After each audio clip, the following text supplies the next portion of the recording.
যে কোনো জিনিস খাওয়ার আগে সুন্দরভাবে সাজিয়ে গুছিয়ে নিয়ে রান্না করা বলেন আর প্লেটে বলেন নিয়ে রাখলে মনটাই ভালো হয়ে যায়। এটা একটা অন্যরকম একটা জিনিস, মানে আমি এটা বোঝাতে পারবো না। যারা বোঝার তারা তো বোঝেনি, যারা সুন্দরভাবে সাজিয়ে গুছিয়ে রান্না করেন। আমি যদিও অতটাও না, মানে মাঝে মধ্যে সাজানো হয়ে গেলে আপনাদের আর কি একটু চাপা মারার চেষ্টা করি। তো যাই হোক, আসসালামু আলাইকুম। আশা করছি সবাই অনেক বেশি ভালো আছেন, তাই না? তো আজ আমি লাল ডাঁটা আনতে বলেছিলাম, যে লাল ডাঁটা খাবো। ওদের বাবাকে বললাম, নিয়ে আসছে। তো লাল ডাঁটা কোথায় যেন শুনেছি খেতে নাকি সাদা ডাঁটার চেয়ে অনেক মজা। তো আর কি শুনে সে বেচারা নিয়ে আসছে আমার জন্য লাল ডাঁটা। সাথে কিন্তু একটা শুধুমাত্র আলু দিয়েছি, বেশি আলু দিলে ভালো লাগে না, আবার কিন্তু দিতেও হয় আলুটা, বুঝছেন? আলুটা না দিলে ভালোও লাগে না। তো যাই হোক, এই যে এই অবস্থা যখন আমি কষিয়ে নিচ্ছিলাম, আবার এখানে আমি গরম পানিও অ্যাড করেছি।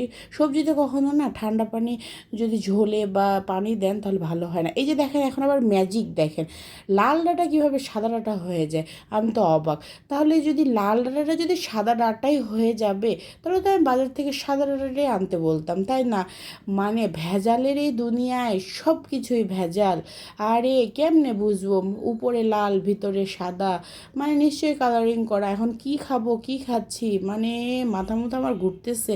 তো যাই হোক, ওই যেখানে শুনেছিলাম যে লাল ডাঁটা খেতে মজা, সেখান থেকে আমাকে চুপ হয়ে যেতে হবে। কি আর করার, কারণ লাল ডাঁটা নিয়ে এসে এখন সাদা ডাঁটাই খেতে হবে। তো এই আর কি, এখন পানিটা টানা টানা হয়ে গেছে। আমার এই সাদাটা, লাল ডাঁটা না কিন্তু সাদা ডাঁটা রান্না শেষ।